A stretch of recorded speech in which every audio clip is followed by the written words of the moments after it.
এই মানুষটাকে অন্য কারো সাথে ভাবতে পারে না সামিয়া।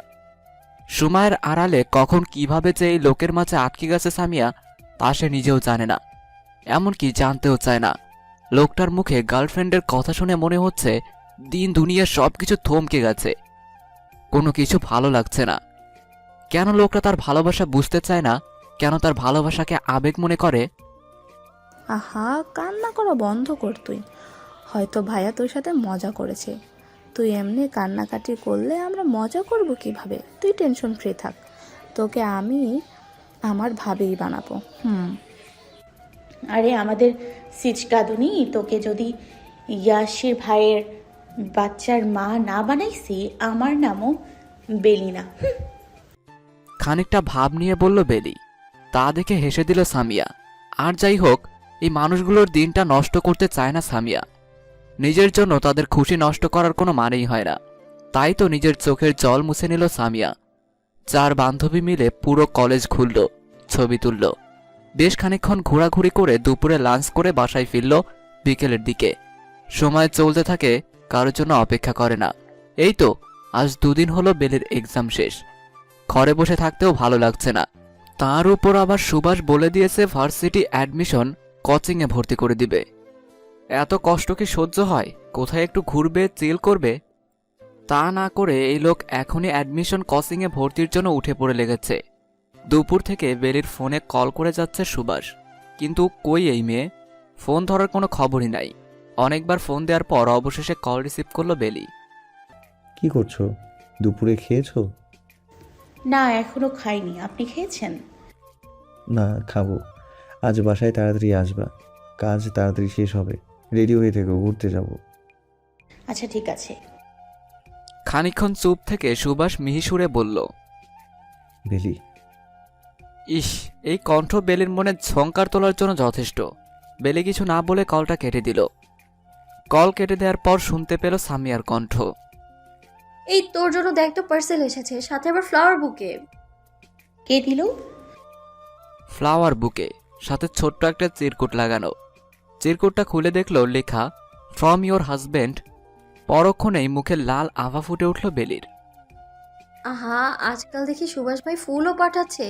আর কি কি করছে রে সুভাষ ভাই তোর সাথে বেলি? বেলিকে হালকা ধাক্কা দিয়ে বলল সামিয়া। চুপ কর তুই। আর তোর এখানে কাজ কি? নিজের চরকায় তেল দে। হুম, এখন তো আর আমাকে ভালো লাগবে না। ভালো লাগার মানুষ তো এখন অন্য কেউ। বলেই চলে গেল সামিয়া। ভাবল, যাক, দুজনে দুজনকে নিয়ে ভাবছে, সম্পর্কটা সুন্দরভাবে এগোচ্ছে। ইস, যদি তার আর ইয়াসিরের সম্পর্কটা এমন হতো, হয়তো হবে, নয়তো না। তবে এই সামিয়ার মন পিঞ্জেরায় সবসময় ইয়াসির থাকবে, আজীবন ভালোবেসে যাবে। সব ভালোবাসার কি আর পূর্ণতা পায়? হয়তো তার ভালোবাসা পূর্ণতা পাবে না। সবার ভাগ্য তো আর এক না যে সবার ভালোবাসা পূর্ণতা পাবে। হয়তো এক আকাশ সমান চাওয়া নিয়ে ইয়াসিরের ভালোবাসার জন্য অপেক্ষা করতে হবে। তবুও সে অপেক্ষা করতে রাজি নিজের ভালোবাসার মানুষকে আপন করে নিতে। পার্সেলটা খুলে দেখল বেশ বড় একটা গিফট, সুন্দর করে র্যাপিং পেপার দিয়ে মোড়ানো।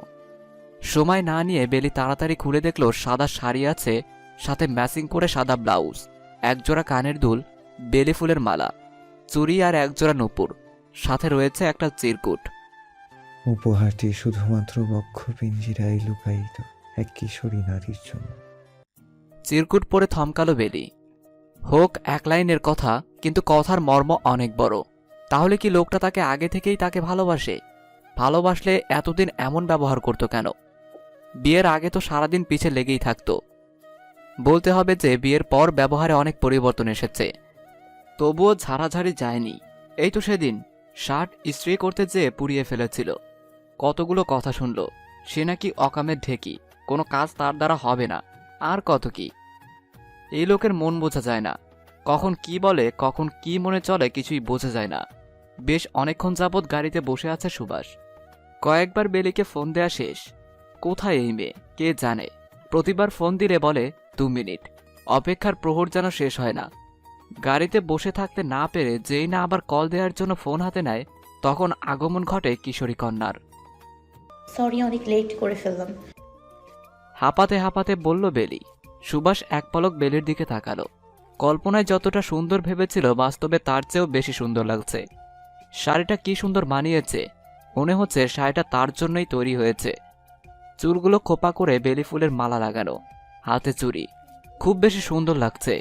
মনে হচ্ছে কোনো শুভ্র পরী। ফর্সা গাল লজ্জায় লাল হয়ে আছে, একদম স্নিগ্ধ লাগছে।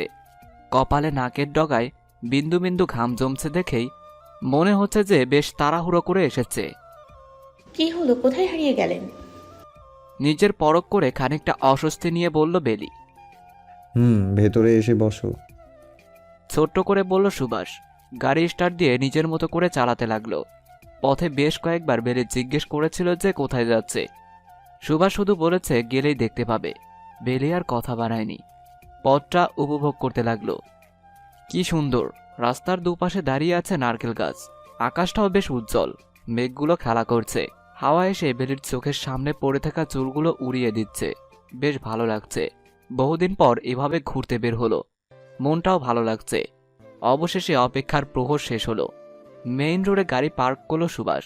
তারপর কাঁচা রাস্তা ধরে হাঁটতে লাগলো। কোথায় যাচ্ছি আমরা এবার তো বলুন। কথা না বলে চুপচাপ হাঁটো, গেলেই দেখতে পাবে। কথা বাড়ালো না বেলি। জায়গাটা সুন্দর। কাঁচা রাস্তা দিয়ে হাঁটতে হাঁটতে বেশ খোলা জায়গায় চলে এলো।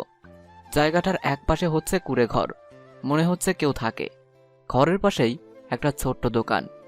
একটু আগে বেরিয়ে দেখতে পেল ছোট্ট একটা বিল, পদ্ম ফুলের বিল। বেলির অনেক দিনের ইচ্ছে ছিল পদ্ম ফুল দেখার। কি সুন্দর পরিবেশ, যে কারো মন ভালো করতে সক্ষম এই জায়গা। আশেপাশে আরো মানুষ দেখা যাচ্ছে, প্রত্যেকেই প্রকৃতির সৌন্দর্য উপভোগ করতে ব্যস্ত। সুভাষ বেলিকে নিয়ে নৌকায় উঠল পুরো বিল ঘুরে দেখার জন্য। বেলি সুভাষের হাত শক্ত করে ধরে নৌকায় উঠল। তা দেখে সুভাষ হাসল। দুজনে নৌকায় বসল। বেলি নৌকায় ভীষণ ভয় পায়, তাই তো সুভাষের একদম গা ঘেঁষে বসে পড়ল। সুভাষ বেলির দিকে তাকিয়ে বৃদ্ধ মাঝিকে বলল, কি অবস্থা চাচা, কেমন আছেন? চাচির শরীর ভালো তো? আমরা দুইজনে মেলা ভালো আছি। তো তোমার লাগে এটা কেডা, বৌমা নাহি? চাচা, আমার বউ। বেলির দিকে তাকিয়ে বলল সুভাষ। বেলি লজ্জায় চোখ নিচে করে নিল। যাই হোক, এভাবে বউ বললে তো লজ্জা লাগবেই। পুরো বিল ঘুরে দেখল তারা, কতগুলো ছবি তুলে নিল। অবশ্য বেলি বেশ কয়েকটা ছবি তুলল, সুভাষের সাথেও কয়েকটা তুলল। আকাশটা সুন্দর হওয়াতে ছবিগুলোও বেশ সুন্দর এসেছে। বিল থেকে বেরিয়ে এসে সেই বৃদ্ধ লোকের বাসায় গেল তারা। বৃদ্ধ লোকের নাম হলো কুদ্দুস মিয়া। তিনি এবং তার স্ত্রী ফিরোজা বেগম এখানে বসবাস করেন। ফিরোজা বেগম তাদের ঘরে তুলে নিল। ঘরে প্রবেশ করতেই দেখতে পেল একটি ছোট্ট বাচ্চা খেলা করছে চৌকিতে বসে। বয়স কত হবে, 2 কি 3 বছর।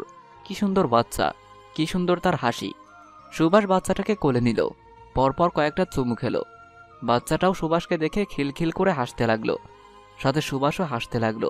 বেরিয়েই প্রথম সুভাষকে এভাবে হাসতে দেখল।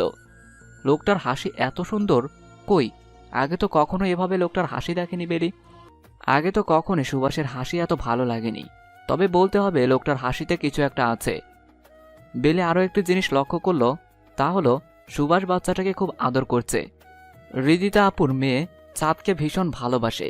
তবে কি লোকটার বাচ্চা খুব পছন্দ?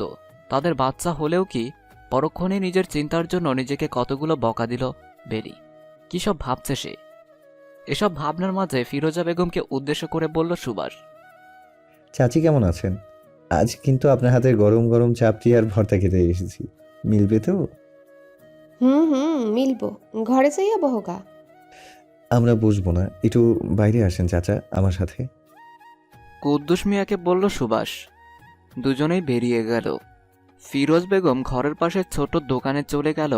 সাথে বাচ্চাকে নিতে গেলে বেলি নিজের কোলে নিয়ে নেয়। বেলি আর একা ঘরে না বসে ফিরোজা বেগমের পাশে গিয়ে বসল। তুমি এদিকে আইলা কি এর লিগা? এমনি চাচি, ঘরে ভালো লাগছিল না, আপনার সাথে কথা বলি ভালো লাগবে। তাই বহ, সুভাষ বাবার লগে তোমার বিয়া কবে হইল? বেশ কিছুদিন আগে চাচি। আহা, কি সুন্দর একটা মানুষ পাইছো রে মা। মনটা কি সুন্দর জানো। আমার কোনো পোলা নাই, একটা মাইয়া আছিল, তাও একেবারে লাগায় আমারে ছাইরা গেছে গিয়া, নাই এই দুনিয়াতে। এই ঘরটার মধ্যে দুইজন থাকি, এই নাতনিটারে লইয়া আমার মায়েরে বিয়া দিছিলাম। জামাই ভালো না, বাচ্চাটা পেটে আহনের পরে মায়েরা ছাইরা গেছে গিয়া। আমার নাতনিটা যেদিন হইব ওই দিন সুভাষ বাবার লগে দেখা হয়েছে। আমার মাইয়া ব্যথায় ছটফট করতেছিল। এই মেন রোডে কোনো গাড়ি পাই নাই যে ডাক্তারের কাছে নিমু, আর টাকাও আসিল না। শেষমেশ সুভাষ বাবারে আল্লাহ পাঠাইছে, বাবাই আমগরে ডাক্তারখানায় লইয়া গেছে। আমার নাতনিটা হইল, কিন্তু আমার মাইয়াটা আর বাঁচল না। কথাটা বলেই ফিরোজা বেগম কাঁদতে লাগলেন। কান্না করবেন না চাচি, আপুর জন্য দোয়া করবেন। সুভাষ বাবাই তো এই ছোট্ট দোকানটা বানায় দিছে। এই পদ্মবিল যারা দেখতে আয়ে তাগো কাছে চাপড়ি বেচি, তাই দিয়া দুইজনের সংসারে আরামে চলে। তাও সুভাষ বাবা মধ্যে মধ্যে আয়া আমগরে খোঁজ নেয়। হাজার না করণের পরেও আমগলে গা কিছু না কিছু নিয়ে আয়। তাদের কথার মাঝে সুভাষ আর কুদ্দুস মিয়া চলে আসলো, হাতে কতগুলো ব্যাগ। দেখো বাবাই আমাগুলোকে কত কিছু আনছে। কুদ্দুস মিয়া তার স্ত্রীকে বললেন। বাবাই কি আর আমগো কথা শুনবো? বাবাই কিছু না কিছু নিয়ে আইব। চলো, এখন চাপড়ি হয়ে গেছে। বলেই চলে গেলেন ফিরোজা বেগম। বেলি আর সুভাষ খাওয়া দাওয়া করে বেশ কিছুক্ষণ বসে তাদের কাছ থেকে বিদায় নিয়ে বের হয়ে গেল। বেলির আজ দিনটা ভীষণ ভালো কেটেছে, মনটাও ভালো হয়ে গেল। আপনি যে এরকম কাউকে সাহায্য করেন তা তো কোনোদিন বলেন নাই। সব কিছু কি বলতে হয় নাকি? কিছু কাজ করতে হয় নিজেকে গোপন রেখে, এতে আত্মতৃপ্তি লাভ হয়। বলেই ড্রাইভিং করতে লাগলো সুভাষ। যাক, লোকটা অতটাও খারাপ না যতটা বেলি ভেবেছিল। এ তো একটা গম্ভীর নয়, গম্ভীর মানুষটার মাঝেই একটা সুন্দর মনের মানুষের বসবাস। তাহলে এই প্রথম লোকটার জন্য অন্যরকম অনুভূতি কাজ করছে বেলির। এই অনুভূতির নাম কি? এটা কি তবে নাম না জানা অনুভূতি, নাকি এই অনুভূতির নাম অন্য কিছু? কথাগুলো আনমনেই ভাবতে লাগলো বেলি। আজ বেলির রেজাল্ট দিবে। সকাল থেকে মনটা দূর দূর করছে বেলির। সব পরীক্ষা ভালো দিলেও আইসিটি একদম ভালো হয়নি। পাশ আসবে কিনা তাও সন্দেহ। কাল সারা রাত ঘুম হয়নি বেলির এই টেনশনে। নিজ ঘরে এক নাগারে পায়চারি করছে বেলি। আজ তার কপালে কি আছে কে জানে। এভাবে টেনশন করলে কি তোর সব সমস্যার সমাধান হবে নাকি? আল্লাহর কাছে দোয়া কর, ভালো কিছু হবে। বেলিকে বলল সামিয়া। তুই তো ভালো পরীক্ষা দিয়েছিস, তোর তো কোনো টেনশন নাই রে বোন। আমার তো পাস ফেল নিয়ে টানাটানি। টেনশন ফ্রি থাক, ভালো কিছুই হইব। তখন রুমে প্রবেশ করলো সুভাষ। সুভাষকে দেখে দুজনেই ঢোক গিলল। আমাদের রেজাল্ট পেয়েছো ভাইয়া? তুই পেয়েছিস A+ আর বেলি পেয়েছে। বলেই চুপ করলো সুভাষ।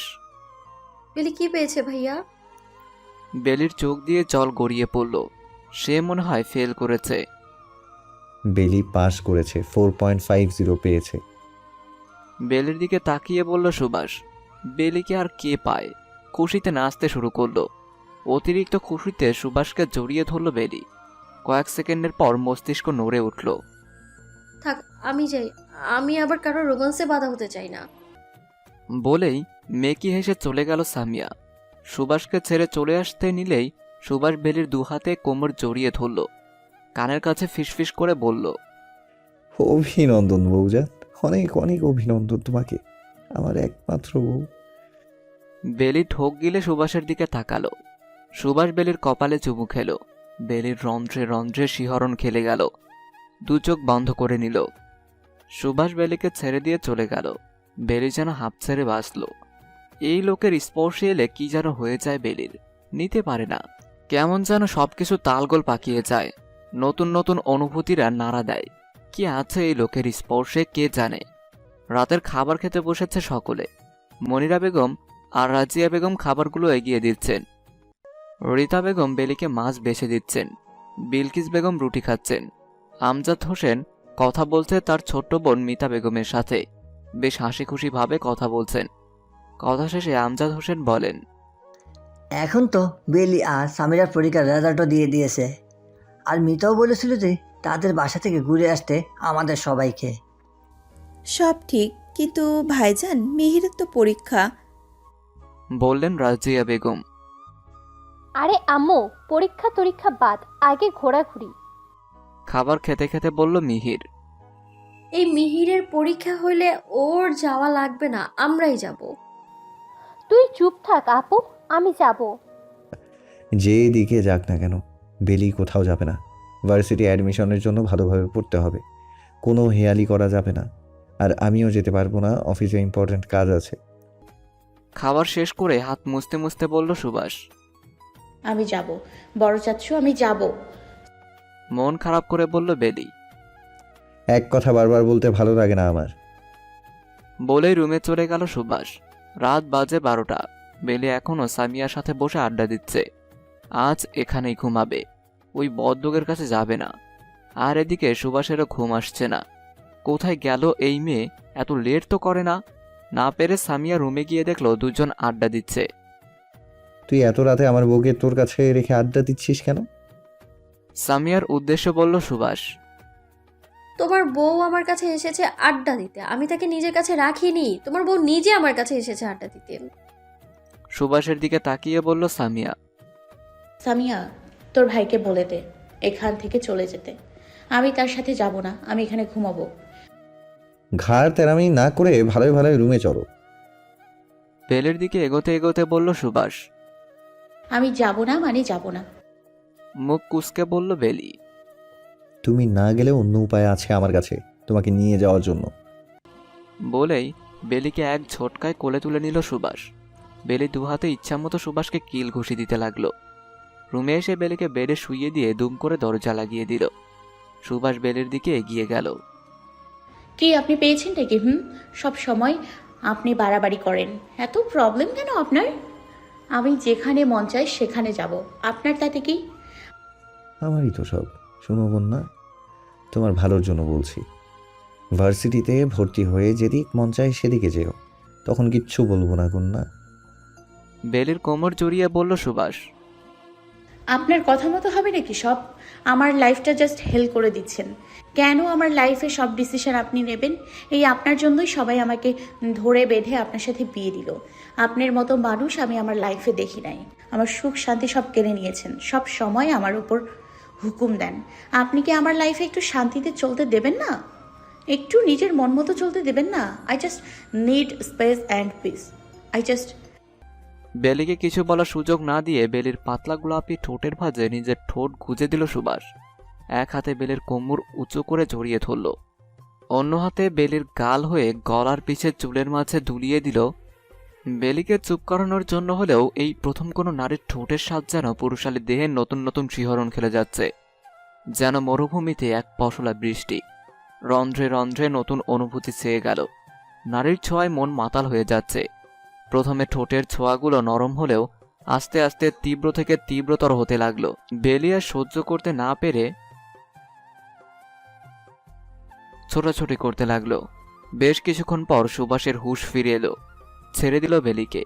বেলি হাঁপাতে লাগলো। নেক্সট টাইম বেশি কথা বললে কিন্তু এর চেয়েও খারাপ কিছু হয়ে যাবে। আর মাথায় এটা ভালোভাবে সেট করে নাও যে তোমার সব কিছুতে যেহেতু আমার অধিকার, তাই তোমার ভালো মন্দ দেখার দায়িত্ব আমার। বাই দ্য ওয়ে, টেস্টটা কিন্তু মন্দ নয়। আপনার কি লাজ লজ্জা কিছু নেই নাকি? লাজ লজ্জা থাকলে আর ভবিষ্যৎ প্রজন্মের মুখ দেখা লাগবে না। অসভ্য ব্যক্তি। এখনো কোনো অসভ্যতা আমি করিনি, সো অসভ্য বলা যাবে না কন্যা। তুমি চাইলে আমি একটু অসভ্যতা আমি করতে পারি। করবো কি? আপনার সাথে কথা বলাই বেকার। তো কথা না বলে অন্য কিছু করো, ভালো লাগবে। বলেই বাঁকা হাসল সুভাষ। বেশ কিছুক্ষণ যাবৎ রিকশার জন্য অপেক্ষা করছে সামিয়া। ভার্সিটির জন্য কোচিং করতে এসেছে। বেলিও আজ আসেনি। বাড়ি ফেরার পথে বেশ জোরে বৃষ্টি পড়া শুরু হয়। ভিজে পুরো একাকার অবস্থা। আজ ছাতা নিয়েও বের হওয়া হয়নি। একটু আগেও রোদের আলোয় সবকিছু চিকচিক করছিল। পরক্ষণেই আকাশে কালো মেঘের আনাগোনা সৃষ্টি হয়। চারপাশে দমকা হাওয়ার সৃষ্টি হয়। আকাশ থেকে ধরণীর বুকে নেমে আসে বর্ষণ। মুহূর্তের মধ্যেই মুষলধারে বৃষ্টি পড়া শুরু হয়। আর বৃষ্টি পড়লে তো একটা বড় সমস্যা, রিকশা পাওয়া যায় না। তাই তো এতক্ষণ রিকশার জন্য দাঁড়িয়ে থেকেও কোনো লাভ হলো না। তার উপর আবার সন্ধ্যা হয়ে যাচ্ছে, কি আর করার। ভেজা শরীর নিয়ে রাস্তার পথ ধরে হাঁটতে লাগলো। মুহূর্তের মধ্যেই কোনো এক ঝাঁঝালো কণ্ঠ কানে এলো। বৃষ্টিতে ভিজে এভাবে কোথায় যাচ্ছেন মিস সামিয়া? সামিয়া এক পলক ইয়াসিরের দিকে তাকালো। কি হলো, কথা বলছেন না কেন? সামিয়াকে চুপ থাকতে দেখে বলল ইয়াসির। না মানে বাসার দিকে যাচ্ছিলাম। গাড়িতে বসুন, ড্রপ করে দিচ্ছি। না সমস্যা নেই, যেতে পারবো আমি। এই কাক ভেজা শরীর নিয়ে আপনি নিশ্চয়ই চাইবেন না আপনার দিকে কেউ লালসার নজরে কুদৃষ্টি দিক।